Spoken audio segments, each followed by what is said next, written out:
Sabarimala സ്വർണ്ണക്കൊള്ളയിൽ A പത്മകുമാറിനെ ഇന്ന് police കസ്റ്റഡിയിൽ വാങ്ങും. ഉണ്ണികൃഷ്ണൻ പോറ്റിയുമായുള്ള പത്മകുമാറിന്റെ ഇടപാടുകൾ SIT വിശദമായി പരിശോധിക്കും.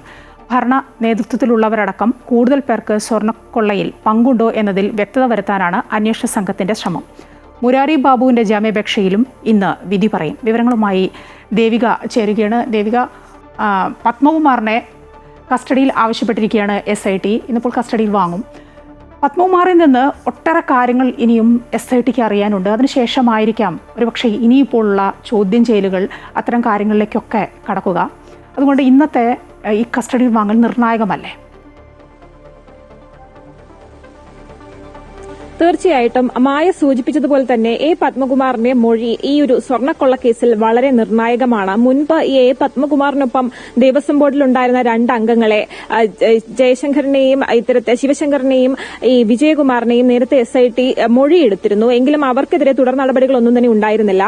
അവർ നൽകിയ മൊഴിയാണ് ഈ കേസിൽ പത്മകുമാറിന് വിനയായത്. അതായത് ഈ സ്വർണ്ണപ്പാളികൾ ഉണ്ണികൃഷ്ണൻ പോറ്റിക്ക് കൈമാറുന്ന സമയത്ത് രേഖകളിൽ എ പത്മകുമാർ കൃത്രിമം കാണിച്ചു എന്ന മൊഴി ഈ 2 അംഗങ്ങളും നൽകിയിരുന്നു. ആ മൊഴിയെ തുടർന്നാണ് ഇത്തരത്തിൽ പത്മകുമാറിലേക്ക് അറസ്റ്റ് നീളുന്നതൊക്കെ. എന്തായാലും ഇന്ന് SIT പത്മകുമാറിനെ വീണ്ടും കസ്റ്റഡിയിൽ വാങ്ങും. പത്മകുമാർ എന്ത് പറയുമെന്നുള്ളത് വളരെ നിർണായകമാണ്. കാരണം പത്മകുമാർ മുൻപ് മൊഴി നൽകിയിരുന്നത് സർക്കാർ ദേവസ്വം ബോർഡിന് കൈമാറിയ നിർദ്ദേശം അനുസരിച്ചാണ് ഇത്തരത്തിൽ ഉണ്ണികൃഷ്ണൻ പോറ്റിക്ക് സ്വർണ്ണപ്പാളികൾ കൈമാറുന്നത് അടക്കമുള്ള നടപടികളിലേക്ക് ദേവസ്വം ബോർഡ് കടന്നത് എന്നാണ്. അതുകൊണ്ട് തന്നെ അധികാരത്തിന്റെ നേതൃത്വത്തിലുള്ളവർ, ഭരണ നേതൃത്വത്തിലുള്ള ആരിലേക്കെങ്കിലും ഇത്തരത്തിൽ ഈ അന്വേഷണം നീളുമോ, അവർക്കെതിരെ തെളിവുകൾ കിട്ടുമോ എന്നതടക്കമുള്ള കാര്യങ്ങൾ ഈ ഒരു കേസിൽ വളരെ നിർണായകമാണ്. അതേസമയം മുരാരി ബാബു നൽകിയിട്ടുള്ള ജാമ്യാപേക്ഷ ഇന്ന് കൊല്ലം വിജിലൻസ് കോടതി പരിഗണിക്കും. അതോടൊപ്പം തന്നെ ജയശ്രീ നൽകിയിട്ടുള്ള മുൻകൂർ ജാമ്യാപേക്ഷ ഇന്ന് ഹൈക്കോടതി വീണ്ടും പരിഗണിക്കും. നിലവിൽ ജയശ്രീയുടെ അറസ്റ്റ് രേഖപ്പെടുത്തിയിട്ടില്ല.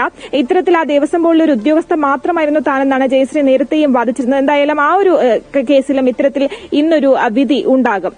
മായ ദേവികയാണ് വിവരങ്ങൾ നൽകിയത്. ശബരിമല സ്വർണ്ണക്കൊള്ളയിൽ എ പത്മകുമാറിനെ ഇന്ന് പോലീസ് കസ്റ്റഡിയിൽ വാങ്ങും. ഉണ്ണികൃഷ്ണൻ പോറ്റിയുമായുള്ള പത്മകുമാറിന്റെ ഇടപാടുകളടക്കം SIT വിശദമായി പരിശോധിക്കും എന്നാണ് അറിയുന്നത്.